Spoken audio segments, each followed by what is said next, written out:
The following presentation is brought to you by Discovery Education, leading the world of digital and video learning. Discovery Education. Connect to a world of learning.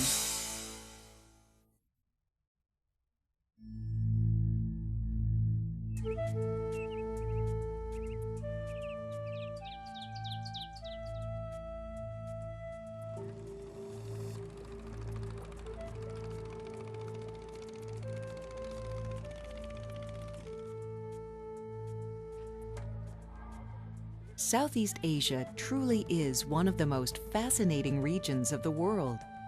It's a place of tremendous contrasts, where huge modern cities, with their bustling streets and crowded shops, often lie just a short distance away from tiny villages where people follow a slower, more traditional way of life. Southeast Asia is located to the south of China, to the east of India, and to the north of Australia. Most of the region has a tropical or subtropical climate because the equator passes right through it. That's why it's such a perfect place for raising rice, for collecting milky latex sap from rubber trees, and for watching specially trained elephants at work in the jungle. Southeast Asia is a part of our planet noted for its many islands, which are surrounded by warm saltwater seas and bays, where coral reefs and beautiful fish abound. It is also a place with many diverse cultures, where many different languages are spoken, and where many different religions are practiced. So it's not surprising that Hindu temples, Muslim mosques, Taoist temples, Christian churches, and Buddhist temples are all fairly commonplace here. Unfortunately, the Southeast Asia region faces some serious problems too. Poverty is quite severe in several of its nations, and people really have to struggle to survive. Also, huge tracts of forest are being torn up and burned to create new farms and tree plantations to supply the region's growing population. The smoke produced from burning the forests and farm fields causes severe air pollution at certain times of the year that often affects far distant parts of the world. And of course, the ongoing destruction of large areas of natural habitat is endangering many of the region's native species, such as orangutans and proboscis monkeys. Overfishing and water pollution have harmed many of the area's aquatic ecosystems too. But in spite of its numerous problems, these days, Southeast Asia is a place that's changing quite rapidly, in ways that make it a very important part of the world to understand.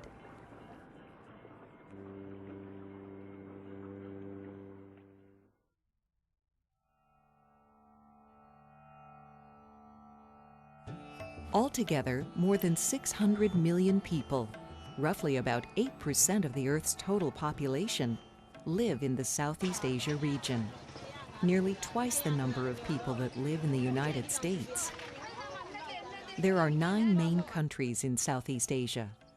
The first is Vietnam, a long, narrow country that lies along the Pacific Ocean, just to the south of China. Vietnam has a population of 89 million people and has a communist government. The second nation is Laos, which lies just to the west of Vietnam. It is a nation noted for its rugged mountain ranges. Laos has a population of 7 million people and is the only country in Southeast Asia that lacks a seacoast. Laos is a communist country too, and people's incomes here are quite low. The third country is the Kingdom of Cambodia. It is a poor nation that lies directly south of Laos that is famous for its many ancient temples. Cambodia has a population of 13 million people. At one time, Cambodia, along with Laos and Vietnam, were united in a single colony called French Indochina. The fourth nation in Southeast Asia is the Kingdom of Thailand, which lies to the west of both Cambodia and Laos. Thailand has one coast on the Pacific Ocean and another on the Indian Ocean. Thailand is home to 68 million people and is the only nation in Southeast Asia that was never colonized by Europeans. The fifth nation in the region is Myanmar, a country previously known as Burma, which lies along the Indian Ocean to the west and north of Thailand.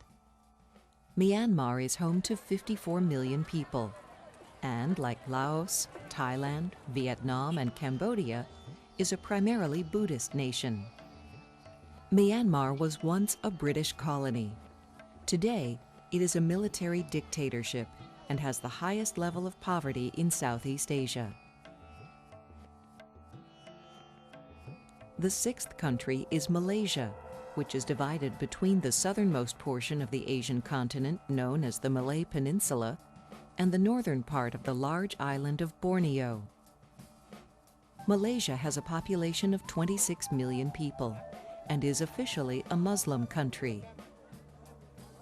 Malaysia was once ruled by Great Britain as well as the Netherlands, and today it is a fairly prosperous country. The seventh main country in the Southeast Asia region is the Republic of the Philippines, a nation made up of numerous islands located about 1,000 miles to the east of Vietnam. 94 million people live in the Philippines. Most of them are Christians, and most are rather poor.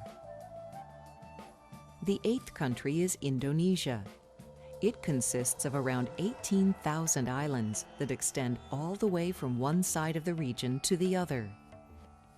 Indonesia is the most populous nation in Southeast Asia and is home to 230 million people. It is also the world's largest Muslim country. For many centuries, Indonesia was a colony of the Netherlands called the Dutch East Indies. Last but not least, the ninth major country is Singapore, a tiny city-state on an island just 15 miles across that is located off the tip of the Malay Peninsula. Singapore was also once a British colony. Today, Singapore's 5 million citizens are some of the wealthiest and best educated people in the world.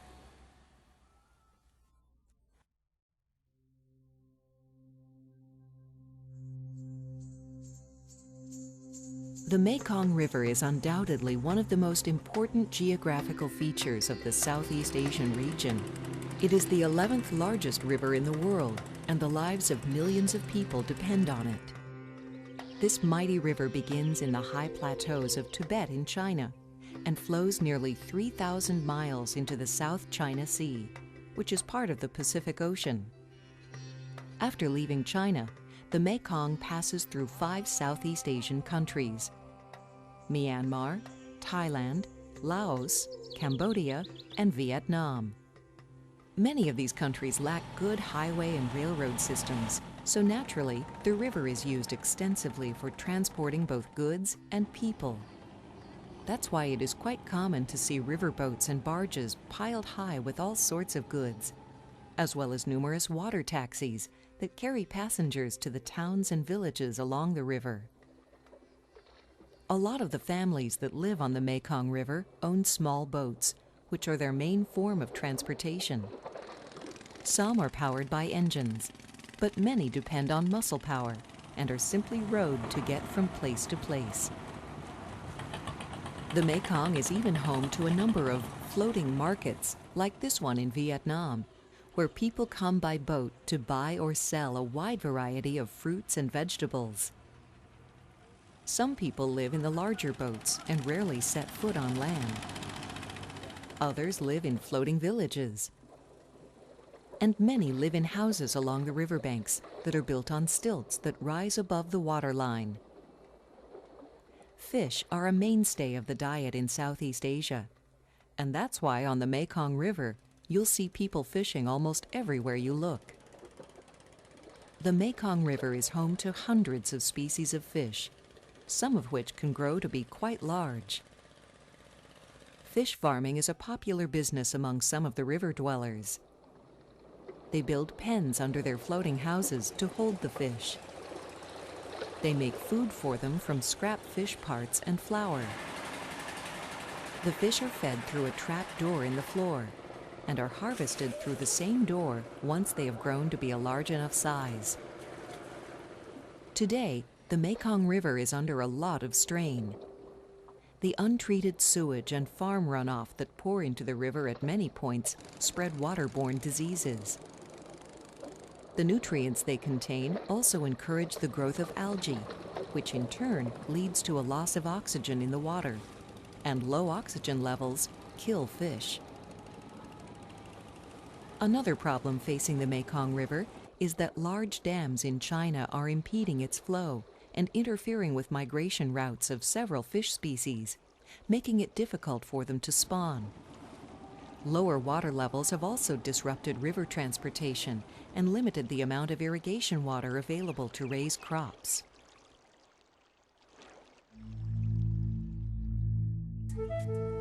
Nearly all of the people that live in the Southeast Asian countries bordering the Mekong River are Buddhists. They follow a very distinct branch of the Buddhist religion known as Theravadan Buddhism.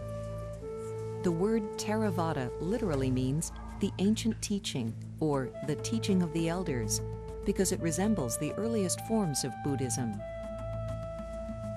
The Buddhist religion is based on the teachings of an Indian prince named Siddhartha Gautama, who is more commonly known as the Buddha or the Awakened One. The Buddha lived in northeastern India over 6,000 years ago, so the images you see of him today are often quite different from one another. The Buddha taught that through the practice of meditation, generosity, compassion, and discipline, people could achieve nirvana, a blissful state in which the suffering caused by the cycle of birth, old age, death, and rebirth is finally ended. Over the centuries, Buddhism moved eastward from India and took root in Southeast Asia. Buddhist temples in this part of the world are easily recognizable because they all have high, steep roofs, are painted in bright colors, are loaded with religious artwork, and are usually adorned with quite a lot of gold. Special religious buildings called stupas, like this one in Myanmar, are sometimes constructed near the temples to house holy relics. Stupas are also packed with religious statues filled with written prayers that serve as offerings. Every Theravadan Buddhist temple is unique. The temples tend to serve individual neighborhoods and are built for the most part with money contributed by the local people. In addition to being places of worship, the temple complexes usually provide housing for the monks as well. The monks teach, answer religious questions, and perform ceremonies. They also take care of the temple grounds, making sure that they are kept clean and attractive. The monks also oversee the creation of new works of art for the temples. Many monks learn to read and write at Buddhist schools because in this part of the world, it is common for parents to send their young sons off to live at a temple for a while to learn more about their religion. Here we see a group of young monks who have been assigned the task of softening up an animal hide so it can be used on the temple's new drum. Theravadan Buddhist monks choose to lead lives of poverty and have few possessions. This means that they must go out to the streets with their begging bowls each morning to get something to eat. Usually the monks don't have to travel far, because the local people tend to line the streets outside the temples at dawn every day with baskets of fresh food.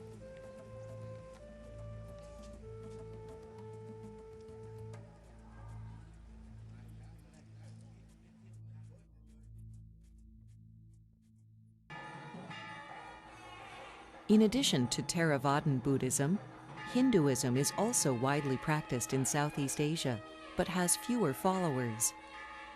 Hinduism is the oldest major religion in the world. It has no single founder. Instead, It developed many thousands of years ago in India from various local traditions and beliefs. Hindus worship many gods and goddesses, all of whom represent different manifestations of the same supreme god, Brahman. These sacred deities are worshipped because they are believed to aid in a person's religious salvation. For example, Ganesha, the elephant-headed god seen here, is believed to remove troubling obstacles on the spiritual path, while Hanuman, the monkey god, is worshipped for his strength and serves as a protector from evil forces. Inside Indian-style Hindu temples, like this one in Singapore, priests oversee religious ceremonies that honor the gods with sacred offerings and music. And after the ceremonies are over, the priests bless the worshippers as well. Hindus believe that the spirit or soul of living things, which they call the Atman, is eternal and is reincarnated into a new body after death. Hindu religious practices are aimed at achieving an understanding that each personal soul belongs to the one supreme spirit, Brahman. The Hindu religion reached Indonesia from India about 2,000 years ago.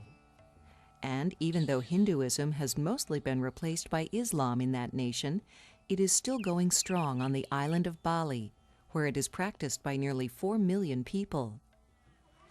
Balinese Hinduism is interwoven with art and ritual and lacks much of the traditional focus on reincarnation that is emphasized in Indian Hinduism. Instead, it is more concerned with pleasing local spirits and those of one's ancestors, because these deities are thought to be capable of causing both good and harm. The Balinese people place great emphasis on making beautiful offerings to the spirits to keep them happy.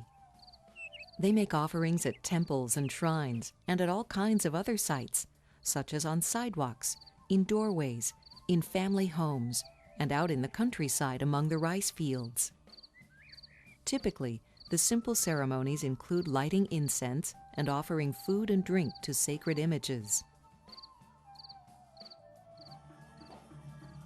Traditional Balinese plays are often based on Hindu tales from an ancient holy book called the Ramayana. The play being performed here tells the story of Hanuman, the monkey god, who helps the hero Rama defeat his enemies. Hanuman does so by getting his earthly monkey relatives to rescue Rama's wife from the island where she is being held captive by the Monster King.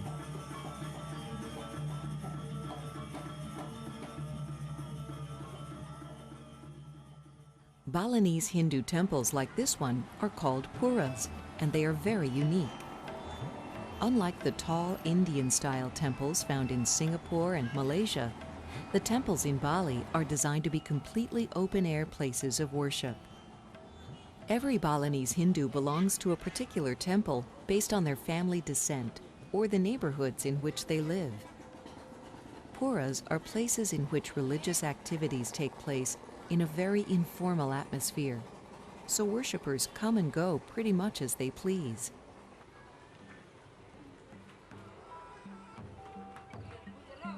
Hundreds of years after Hinduism reached Indonesia, a great Hindu civilization called the Khmer Empire began to take shape in what is today Cambodia.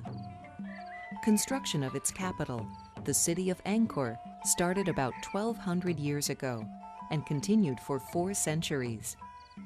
Angkor was the largest pre-industrial city in the world. In fact, it covered an area of almost 400 square miles and may have been home to 1 million people. The Khmer kings who lived at Angkor ruled over a vast area of land that reached from Vietnam to China, all the way to the Indian Ocean. The more than 100 stone temples one sees at Angkor today are all that remain of that magnificent capital city, because its many thousands of wooden buildings have long since decayed. The official state temple of the Khmer Empire, called Angkor Wat, seen here, was built about 900 years ago to honor the Hindu god Vishnu, and is said to be the largest religious building in the world. Today, the ruins of the great city of Angkor are Cambodia's main tourist attraction, and people come from all around the world to admire its architecture, to marvel at the fabulous carvings that adorn their walls, and even to enjoy traditional Cambodian music while wandering through the streets and passageways of this incredible ancient city.